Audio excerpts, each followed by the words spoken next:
Welcome to Gay Fairfax, the Washington, D.C. area's only gay video magazine, sharing news, views, and pride. I'm Dorothy Hirsch. And I'm Dave Hughes. Each week, we'll feature events and personalities of interest to the gay women and men in Northern Virginia. On this edition, we'll find out how the National Organization of Women is dealing with issues important to their gay sisters. And we'll page through a new directory of businesses and organizations that serve the gay and lesbian community of the Washington area. But first, here's Peg McCraw with this week's gay trivia question. Equal rights. We're still fighting for them. Many people are against us, but we do have many people sympathetic for our cause. Can you name 8 celebrities that are supportive of us and our fight for equal rights? I'll be back with the answer at the end of the show. Thank you, Peg. The National Organization of Women, or NOW, is well known for advancing the issues of equal rights for women and for allowing women the choice for abortion. But the advocacy group also addresses issues important to its lesbian members. Nancy Burmeyer, the director for lesbian rights at NOW, recently attended a meeting of the Fairfax Lesbian and Gay Citizens Association, and she told us how NOW is working for equal lesbian rights right now. The National Organization for Women is the largest grassroots feminist organization in the country. We have approximately 250,000 members. We have chapters and state organizations in every state in the country and the Virgin Islands and Puerto Rico. We deal with a multitude of issues, including things like the Equal Rights Amendment, for which we are probably perhaps best known, at least in the 70s, abortion rights and other reproductive rights issues, economic issues and issues of the feminization of poverty, lesbian rights, and combating racism and other issues of racial diversity. So those are our sort of priority issues. We deal with a whole realm of things, including sexual harassment, pay equity, all sorts of different economic issues. I started in March of 1988, and two of the issues that sort of came quickly to the forefront at that time and that I'm still working on are the Thompson-Kowalski case. Are people familiar with the Thompson-Kowalski case? Karen Thompson and Sharon Kowalski were lesbian partners in Minnesota, and in November of 1983, Sharon Kowalski was in a car accident. She was hit by a drunk driver and was severely disabled. She had a closed head injury. She was in a coma for several months. At that time, Sharon and Karen were not out to Sharon's parents or many of their friends for that matter. I think a very, very select number of people knew about their relationship. What happened over the course of the next year and a half or so is that initially Karen and Sharon's parents and family worked very well together and caring for Sharon and making decisions about her medical rehabilitation. At a certain point, Karen believed that the parents suspected that their relationship was a lesbian relationship, and after talking to the hospital psychologist, made the decision to come out to Sharon's parents. After Karen came out to Sharon's parents about her relationship with Sharon, Donald Kowalski, Sharon's father, asked for and received full guardianship of Sharon, at which point he moved Sharon to a nursing home closer to the family home, which was in northern Minnesota, and then within 24 hours of getting full guardianship, forbid Karen Thompson from ever seeing Sharon Kowalski again. And in fact, it was over 3.5 years before Karen was able to get the legal system and the medical system in Minnesota to provide proper care for Sharon and to listen to Sharon when Sharon said who she wanted to be a part of her life and who she wanted to have visit her. The Minnesota courts have consistently acted in a sexist and ableist and a homophobic manner in this case. They have consistently made decisions that are adverse to Sharon Kowalski's best interest. And the guardianship case, I was stunned when I heard what had happened. The evidence was so clear. There was nobody who had filed a counter petition asking for guardianship. The judge actually appointed what he referred to as a neutral third party, a woman who was a friend of the Kowalski family, is a woman by the name of Karen Tomberlin. Karen Tomberlin never filed any papers or any petitions to be chosen as guardian, to be Sharon Kowalski's guardian. And in spite of that, and in spite of the overwhelming evidence, Karen Thompson was denied that guardianship. Another issue that I've been working on since I got here is lesbians and gays in the military. When I first came to Washington and started working at the national office, it was the summer of 1988, and it was the summer of the infamous Parris Island witch hunts. Parris Island is a recruit training base for the Marine Corps in South Carolina, and all women Marines go through this training base. And during the fall of '87, the spring of '88, and the summer of '88, there was an investigation which involved 14 women. 8 women were discharged, and 3 women were sent to prison for between 6 to 9 months for being who they were. Needless to say, this was an outrage to folks here in Washington, D.C., and there were a number of organizations that came together to form the Gay and Lesbian Military Freedom Project, and those organizations include the ACLU, the National Gay and Lesbian Task Force, an organization that then exists called the Women's Equity Action League. They have since folded, unfortunately. They had a Women in the Military program that was involved. The Human Rights Campaign Fund is a member, the Military Law Task Force of the National Lawyers Guild, Lambda Legal Defense and Education Fund, an organization called Citizen Soldier, which is a military counseling organization out of New York. The U.S. military has a policy which basically states that homosexuality is incompatible with military service. And enforcing that, they actually spend time, energy, and money hunting down particularly lesbians, but also gay men, conjuring up and trying to substantiate rumor and allegation about homosexuality and lesbianism, and throwing these people out. And people lose their jobs, their careers.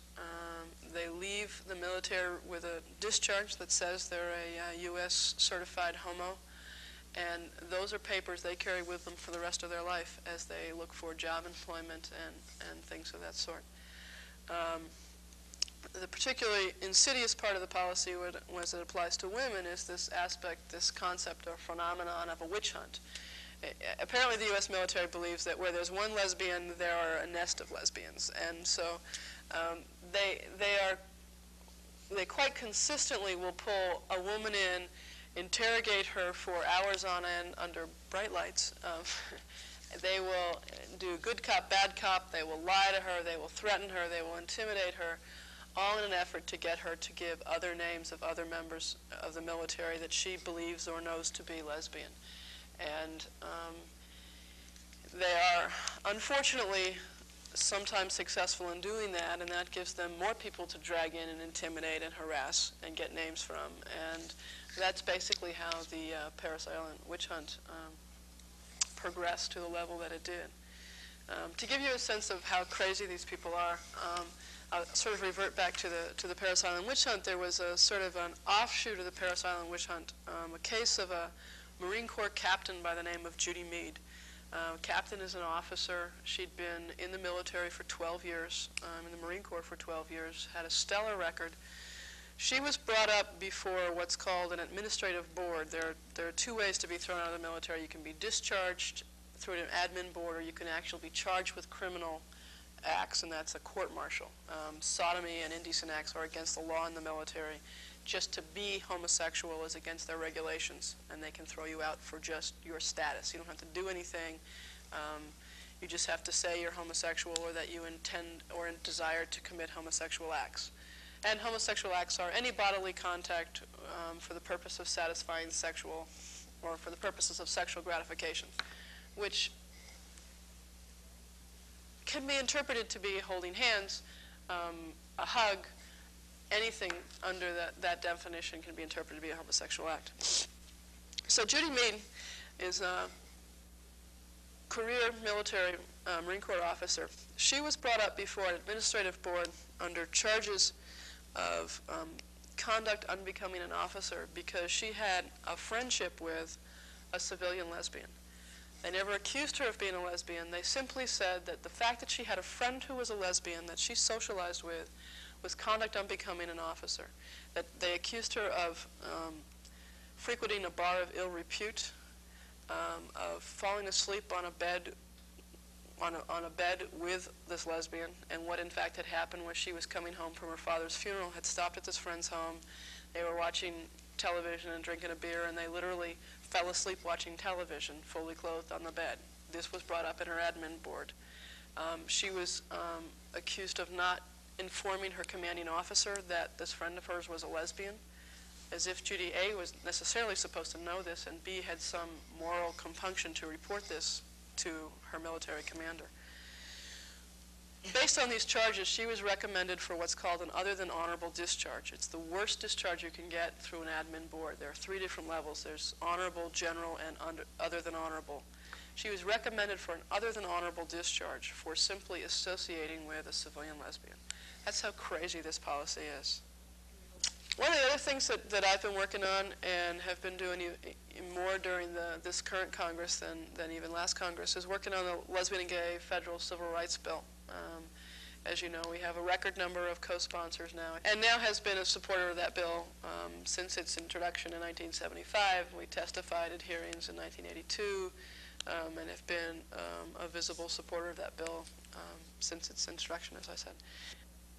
One of the issues that I think is an issue that's of growing importance and is of great importance to us is generally women's health issues. People are outraged, and rightfully so, and we are outraged at the way women have been treated in our healthcare system.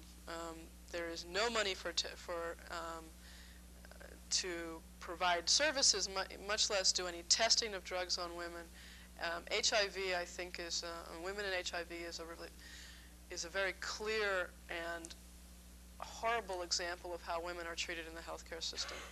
And in fact, there is a package of congressional bills in called the Women's Health Equity Act, which we have supported and endorsed. Pieces of those are to provide money for women in HIV specific issues, be that to get women into drug testing programs, to provide, I don't know a whole lot of the details around that. But yeah, we do support those issues, and our lobbyist in particular has been following and working on those particular pieces of legislation. But yeah, all of those are very important to us, and again, you know, I guess part of my answer to people who say that now should do this or now shouldn't do that, or we do too much of this, is join your local chapter and make the issue your issue in your local chapter.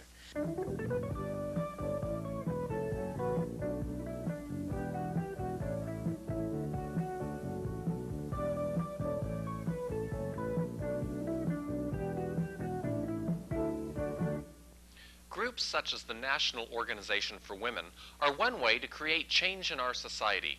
Another way is to become part of the Gay Fairfax TV show.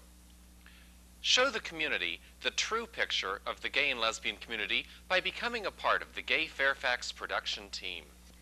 Find out how you can help by writing to Gay Fairfax in care of FLGCA, Post Office Box 2322, Springfield, Virginia 22152, or call us at area code 703-451-9528.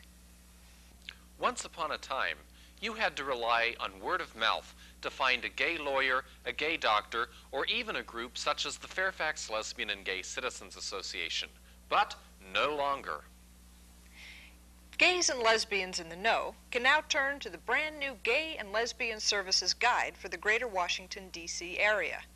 Gay Fairfax found out how the yellow pages turned pink. There's a new publication out in the gay marketplace these days, and it's the Gay and Lesbian Services Guide.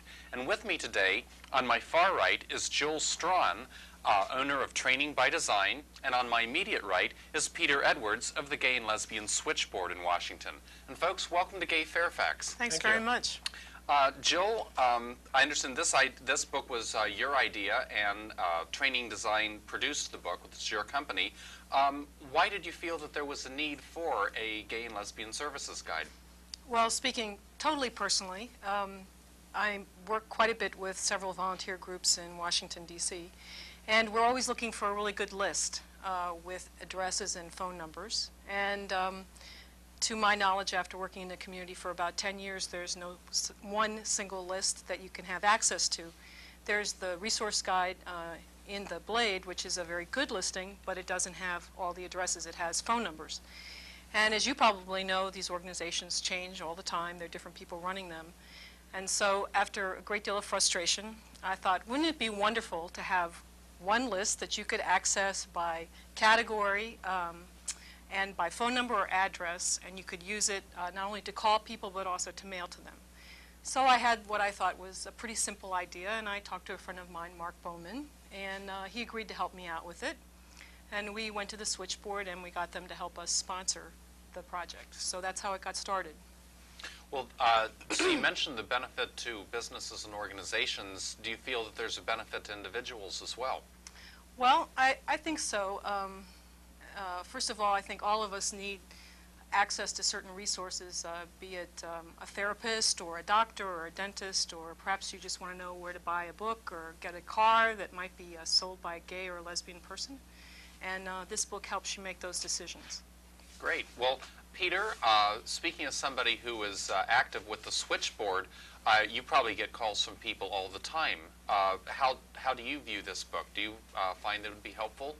We get a lot of calls from people who are just in town or people calling from out of town who want some information before they get here. So we're able to use the guide and tell them, you know, what restaurants are, what businesses are sympathetic to gay issues and gay people.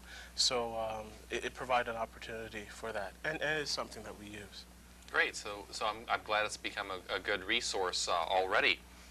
Well, obviously, putting together a book like this probably involved a lot of front-end work. I mean, where did you get the names? I mean, there's probably, well, there's hundreds. In fact, you may even know there may even be thousands of names in here.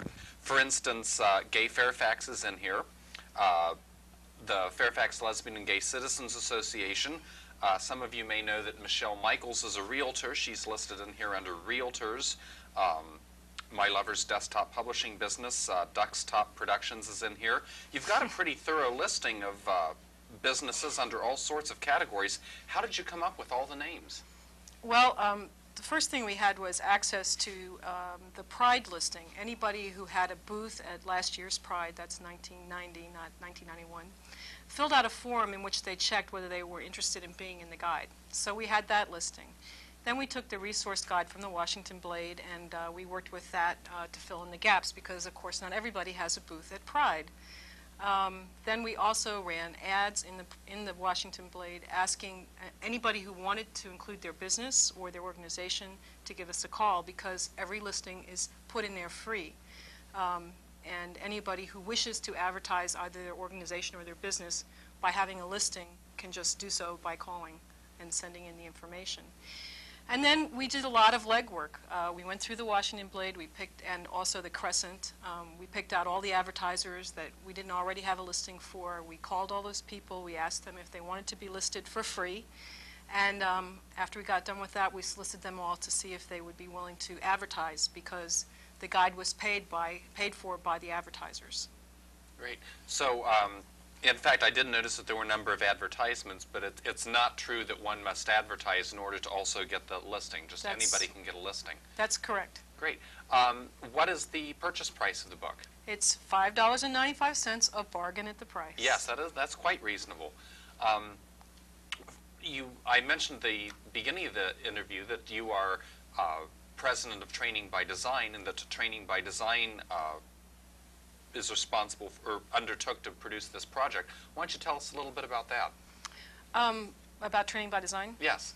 Training by Design is my company, and we're a customized training company, and people often ask, what does that mean? Well, that means that we don't sell canned training, but we work with our clients to design the kind of training that they want.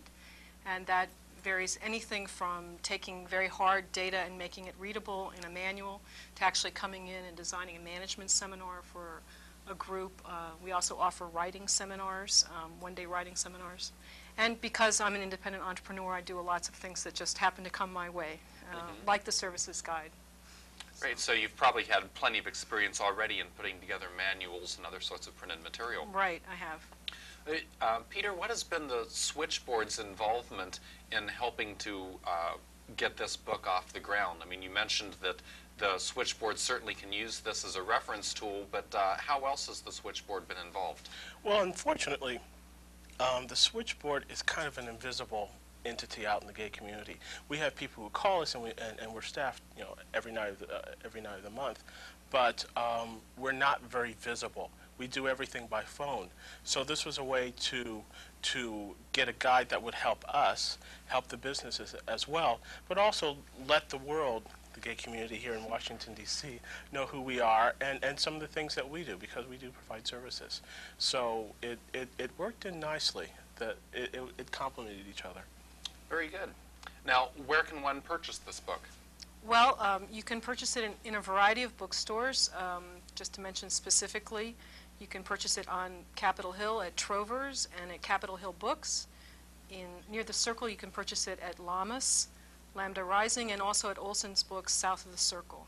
So we plan to put it in more bookstores. It's only been out a very short while, and in addition to trying to get everybody their individual copies, we've been pounding the pavement, carrying the book. And as you can tell, it's a little bit heavy, so you don't want to carry too many of them with you at one time. But we hope to get it into more bookstores. Okay, good. And you can also order it. There are order forms. Yes, in fact, I noticed there are several appropriately lavender order forms inserted into the front of this book, so pass them out among your friends. What about nonprofit groups? Well, because we feel at Training by Design that we want to return as much as possible what we can to the community, we offer two nonprofit groups the chance to buy in bulk at $1 a piece, or perhaps $2 a piece. I guess it is $2 a piece, sorry. And then they can purchase as many copies as they want and sell it for the price that they wish. So then they would get the profit from that. Okay, so this would be a good fundraising tool for nonprofit organizations as well. Right, and a number of them will be selling it at Pride or have been selling it at Pride. Okay, very good. And what about future plans for this? Now that the book has come out, is this all there is to it, or what? Well, I'd like to retire. It was a pretty awful project in many respects, but very time-consuming. Very sure. time-consuming. But we plan to do a second edition because, of course, there's no reason to stop now. And we hope that the next edition, anybody who's hearing this today or hears about the guide will be sure to send us information about their organization and their business, because we know it's not complete and we want to make it complete. I know there are more than 400 plus, which is what it is today, organizations and businesses in this area that need to be listed. And the more we have, the more powerful we'll be as a community. So we do plan to do a second edition. What we'd like to do is sell out on the first edition. That would be a wonderful problem to have. And then we are already working on the second edition. We know that there are already some inaccuracies. Phone numbers have changed, so we're getting those, and we're collecting more information. So we hope before the end of 1991 to be well on our way to the second edition. Along the lines of the different listings that are available, there's a brief description of what the organization does. Oh, that's true. And that's useful for us because we get all different kinds of calls about different organizations. And as much as we like, we can't know everything about everything. So it at least gives us a place to guide people when they're looking for something. And that's really one dimension that's not offered in any of the national gay guide type publications or the resource listing in the Blade is a brief description of Well, I think group. it's a very valuable tool for the Washington area, which is just loaded with things for people to do, and they need to find things. Okay, well, I want to thank you very much for appearing on Gay Fairfax, and thank you very much on behalf of the community for putting together this guide, and I hope you'll be very successful in this venture and that the next edition will be even bigger and better. Well, we hope so, and thank you very much, Dave. Thank you.